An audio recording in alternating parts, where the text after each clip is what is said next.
Hello everybody, welcome to the Comic Gear Movie Show. My name is Deshaun, and today I'm here to talk about that big news. Now I know I haven't put my Deadpool and Wolverine review out. That will be coming out later, but I do think this bit of news takes precedent. I will also make another video talking about the other announcements, confirmations that were said at San Diego Comic-Con. Marvel, the MCU, just had their panel yesterday night. Dude, oh my god. So,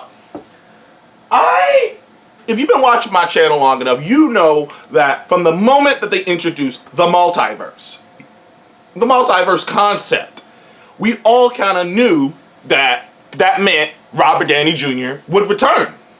We kind of had a feeling of that. We're like, oh, Chris Evans and Robert Downey Jr. and maybe even Scarlett Johansson, these actors who died, these actors who retired the role, they would return in this Secret Wars movie, in this Kang Dynasty movie.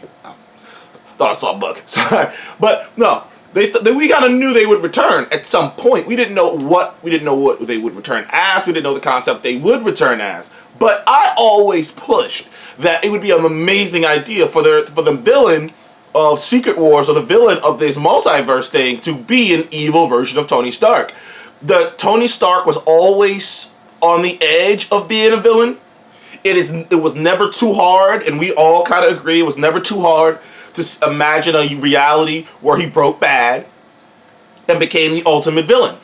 He's the smartest man in the world. He's the most dangerous man in the world in many aspects. So, is it that difficult to believe a world where he became the bad guy, he would be a villain on a Thanos level? And I always thought that'd be a cool idea. I didn't know if they would do it or not. I thought they might take the easy road and just have him come back. Like, what I didn't want is for Robert Downey Jr. just to come back and play Iron Man. I didn't want that. That would have been lazy. That would have been just like, alright, we're just like restarting the fucking thing over again, basically, and just being like, alright, we're gonna go back to the basics. We're gonna bring him back as Iron Man. But what I didn't see coming, and what I didn't expect to happen, is Robert Downey Jr. and the Russo brothers are back. There was rumors about that. Made a video about that. The Russo brothers are confirmed back to direct both the Avengers Doomsday and Avengers Secret Wars. Yes, Victor Von Doom, maybe, but at least Dr. Doom will be the main villain of the Avengers movie. Now, but the bigger news than that is Robert Downey Jr., Iron Man, is returning to play Dr. Doom. Now, we don't know if he's playing Victor Von Doom or if he's just playing Iron Man who went a different direction and decided to go be Doom, Dr. Doom. We don't know all the details of this yet. All we know is that when we see Dr. Doom on the big screen for the first time in the MCU, he will be portrayed by Robert Downey Jr. And it seems like, because they even mentioned it at the press conference, that they are leaning into the multiversial concept. Now, the thing about it is, Marvel has been through a lot, okay? This was not the original plan. The original plan was Kang. And maybe they were going to do the Beyonder or someone else in Secret Wars. We don't really know. But the original plan was Kang. And then Kang would, like, maybe a variant of Kang would survive and go on to the next movie. We don't really know. But not only after mixed results with the Kang character, which, to be fair, every time the Kang character was on screen, it was done well. He was done, you know, people have a problem with Multiverse of Madness. I mean, not Multiverse of Madness. People have a problem with, what was it, Quantum Mania. But everyone agreed Jonathan Majors was great as Kang in Quantum Mania. Everyone agreed he was great as Hugh Remains. He was great as Victor Timely. Like, every appearance he had was great. So we all agreed that Kang was a great character. Problem is that the direction of the character, the direction of the story around the character was a mixed bag. You got things in Loki that were great, and you got things in Quantumanium that weren't. So not only was the character a mixed bag, but then Jonathan Major goes off and gets himself in trouble, gets himself in so much trouble that Marvel had to fire him. So now there's Jonathan Major's very public shit going on with the character. Like, there's no avoiding the connection of... It's not like a Chadwick Boseman or a Jonathan Hurt situation or something like that where it's like, okay, well, we could just easily recast. No, this is the big bad of this. This is the big bad of the... This is supposed to be the big bad of the next Avengers movie. We can't just recast him and pretend... Like, Marvel does recast. But when Marvel recasts, it's small characters. Or it's very small characters. It's Cassie Lang. You know, they recast Mark Ruffalo, but that movie was so in the beginning of the MCU that it really wasn't that big of a deal. When Marvel recast, they do that with tinier roles. They don't do that with big roles. They just don't even bring them in if they're gonna recast them most of the time. They're just like, well, we're just gonna write them out because Kevin Feige loves his visual continuity. But the thing is, there's too much heat around that Kang character. There's too much heat around Jonathan Majors, so they had to pivot. And the MCU has gotten a lot of heat anyways over all kinds of shit. So it was like an executive decision, right? They were always going to bring Robert Downey Jr. back. You got to believe, like, they were going to always bring him back. They were going to always bring him back. They were always going to bring Evans back. They were always going to bring these characters back. It was only a question of how and under what circumstances.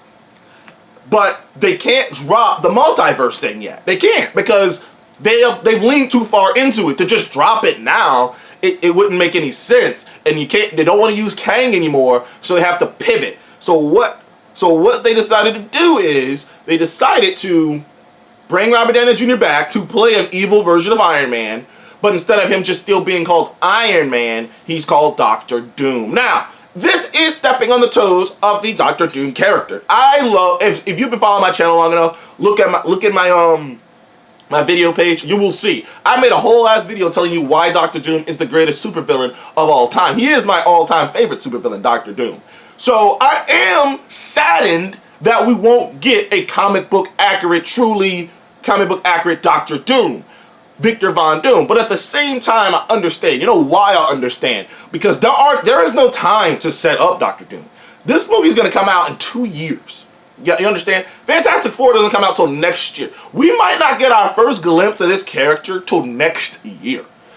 Deadpool and Wolverine is the only Marvel movie coming out this year. We might not get a glimpse of Doctor Doom until next year, which means there is only maybe a year and a half to build up Doctor Doom as this epic threat, which is no time at all. But there's nothing they can do about that. The journey has already, the station is, what's the word? The train has left the station on this multiverse thing.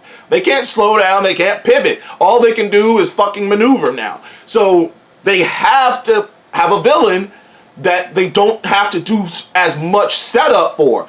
They have to have a villain that the audience can just immediately see and go, okay, I see the threat level. Because in your brain, think about it, be honest, in your brain, you're like, if Iron Man was evil, what would it look like? And you immediately understand the threat level of that. You immediately understand the threat level of that. Because if you introduce Doctor Doom, nobody gives a fuck. I hate to say that. We don't know this guy. We just met this guy. You introduce him in the Fantastic Four. He has a couple badass scenes or a badass sequence, and now it's like, he's the villain of the next movie. This new actor, I mean, maybe you get a big name actor, but this new actor, this new character, we only met this guy once, you know? They built up to Thanos for 2 fucking phases before we got a full shot of him. They don't got time to build up to Doctor Doom, to a brand new Doctor Doom. So the Robert Downey Jr. thing and the Doctor Doom aspect, Robert Downey Jr. I don't think people have much of a problem with Robert Downey Jr. actually coming back to play the villain. I don't think people got a problem with that. People's beef was with him coming back to play Doctor Doom, because everyone wanted a comic book accurate Doctor Doom. Now, which, by the way, he'll probably still be comic book accurate Doctor Doom in terms of his look, in terms of his power set, in terms of his skill set. He will probably still be. In fact, I mean, one of the best comic books that came out not that long ago was Superior Iron Man, where Doctor Doom was Iron Man. So I would imagine it would look a little bit like that. Some people forget about that comic book. It was a very popular comic book at the time. I never read it because Marvel Unlimited is kind of ridiculous, and sometimes the books selection is a little weird. But either way, that comic book was a very big time comic book. So you can look to that comic book to see maybe inspirations in the Superior Iron Man and what they're going to do with the character.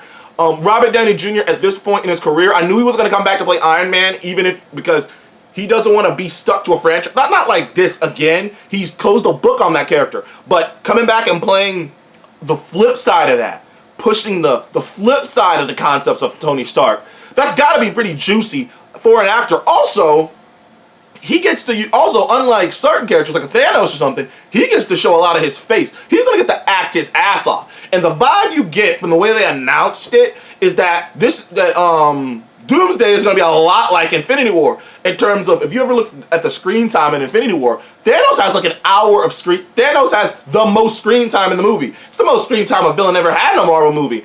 And the movie, and a lot of people, as well, people would say, the movie is Thanos. The movie is Thanos' journey, if you want to be real.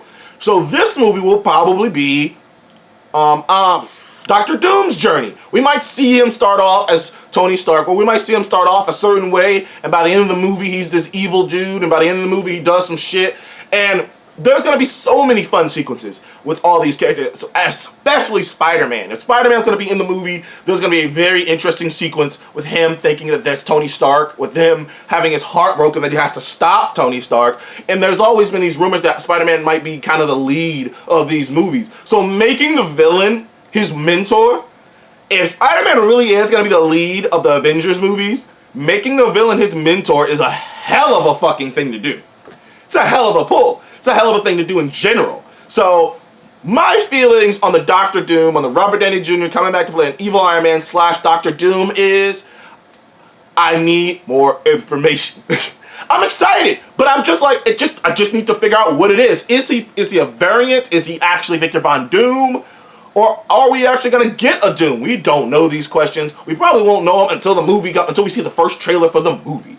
But either way, after Robert Downey Jr.'s performance in Oppenheimer, him playing another kind of sleaze, kind of villainous role is very exciting. I mean, he won an Oscar for that. So I'm excited to have Robert Downey Jr. back in the MCU.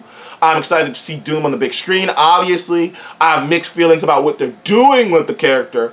But at the same time, I feel validated because for years I've been saying, the moment they started this multiversal thing, that, well, what would be cool is if you had an evil Iron Man be the main villain of the movie. And they are doing it, so technically I was right. It's weird, but either way, I don't really got too much to talk about. I have to see what happens next. Anyways, thank you guys for joining the Concrete Movie Show. Please remember to like and subscribe, and I'll see you guys in the next one. Goodbye.